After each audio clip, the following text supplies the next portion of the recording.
Hello friends, Heidi here from Rain Country. God is good all the time, and I'm here today to talk about salt. And what I'm going to share with you are my favorite salts that I like to use and how I like to use them. But before I get into the particular salts and how I like to use them, I want to talk a little bit about salt in general.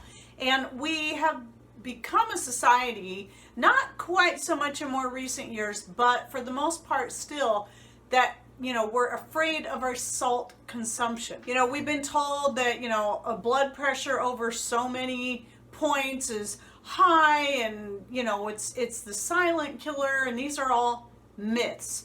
And then of course that, we can't have any salt because that's going to raise our blood pressure.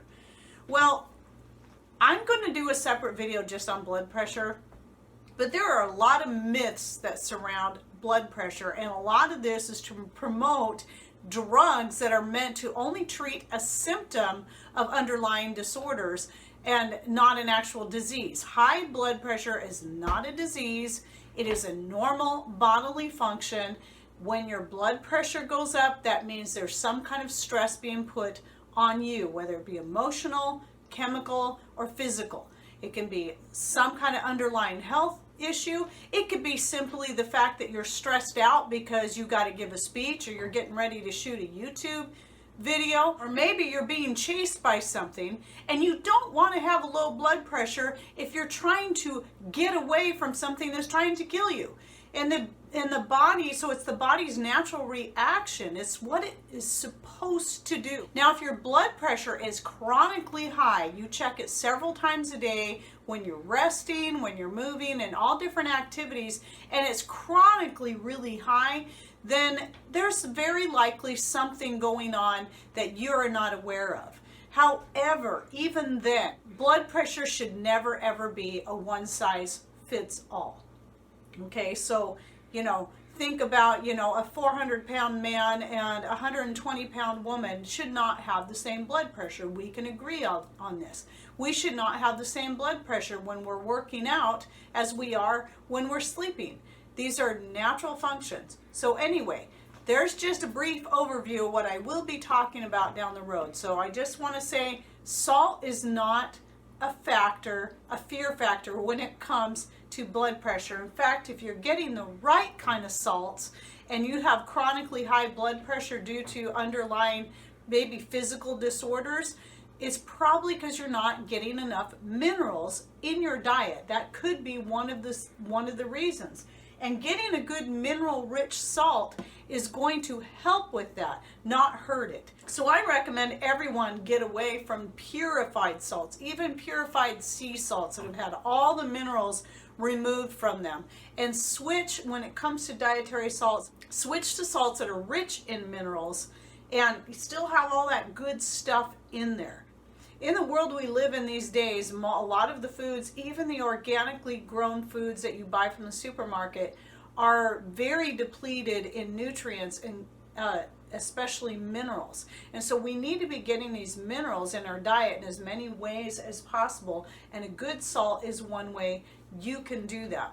Now, it's not to say that your purified, pure white salt, the cheap stuff you can buy on the shelf, doesn't have uses. You can use that for cleaning purposes. I have, a natural scrubber and things that I use salt for, weed killer and things like that. It does have its purpose. So if you have a bunch of that, don't throw it out. You can use it for other things. And I have a video talking about some of my favorite different natural things and how I combine them for using as cleaning purposes, and the cheap salt is one of them. I'll go ahead and link to that video right up here so you can check it out. Now let's get on to the types of salt I have here.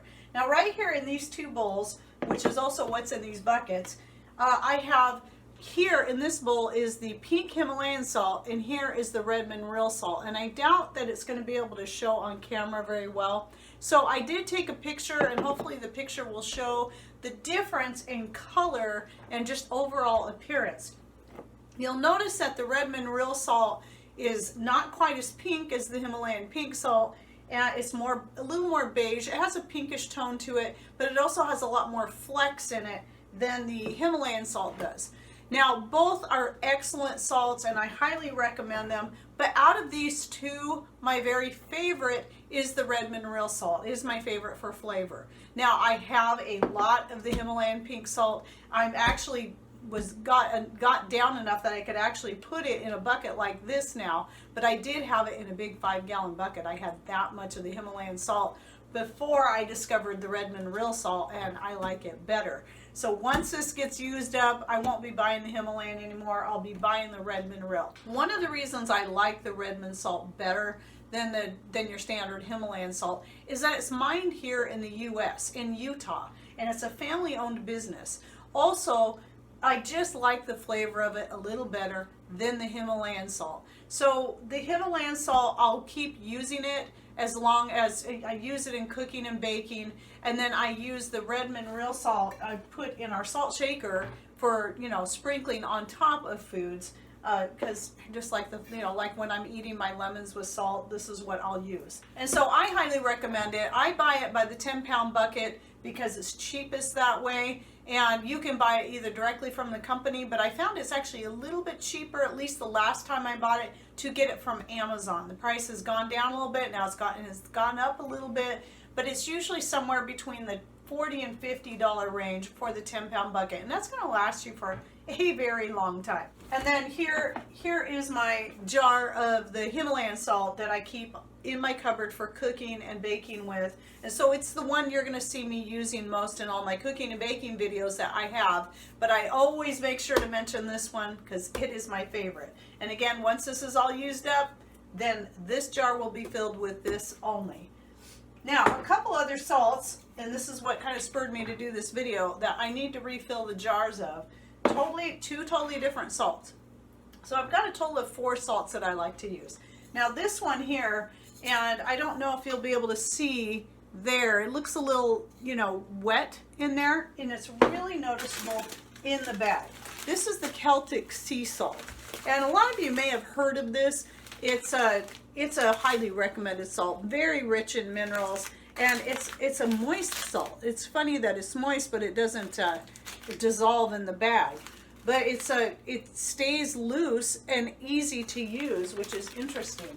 And so I need to refill this jar. Now, how I use this, what I find with the Celtic sea salt, it is very salty. It is much saltier than either of these two salts. So you got to take care when you're using it. And what I do with this is I use this in canning. So if I'm canning meat, vegetables, anything that I want to add some salt to, then this is what I'll do. I'll put a ½ teaspoon to a teaspoon in a quart jar. It doesn't need very much because, like I said, it's quite salty.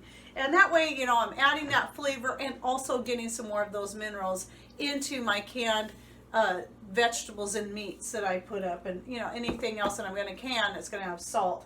And even in fermenting, this is a good salt to use in your fermenting. And then the other one is the black lava salt.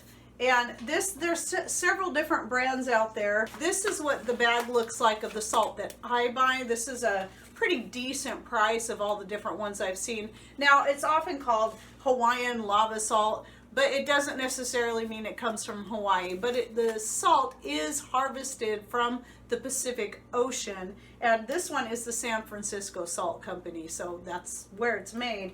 And the nice thing about this, I like this because it's a coarser salt, kind of like the Celtic salt, though you can get the Celtic salt, you know, in a fine grind.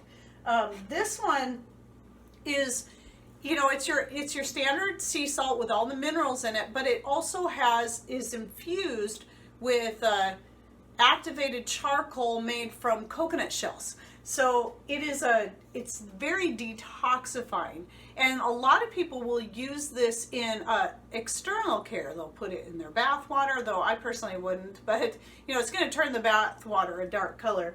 But they'll use it in beauty care products, but I use it to put on foods. I like this as kind of this is more of a special treat kind of thing. Let's say I have a bowl of yogurt and I'm putting some of my homemade jams or whatever in there, and then I'll sprinkle just a little pinch of this on top, and boy, I tell you, it just adds this really wonderful flavor that I just love.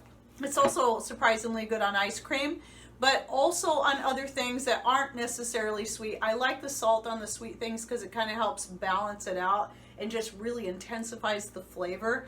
But I also like putting it on my canned sardines every now and then for lunch. I just like to have a can of sardines. I love sardines. And I'll sprinkle a little bit of this salt plus some cayenne pepper. Oh, so good. One of my favorite things. But I've also used this salt as a finishing salt. I wouldn't use it to cook or bake with because it is definitely going to change the color of whatever you're cooking or baking. But as a finishing salt, sprinkling on top, very good. I recommend it. So what I'll be doing, obviously, like I always do, for anyone who's interested in at least looking at these and checking them out, I'll be linking to all the different salts below. If I can find the one that I was buying, the Himalayan salt, and I stocked up on a whole bunch of it. I was buying 20-pound bags at a time. And I think I bought 3 20-pound bags, so I had 60 pounds of Himalayan salt.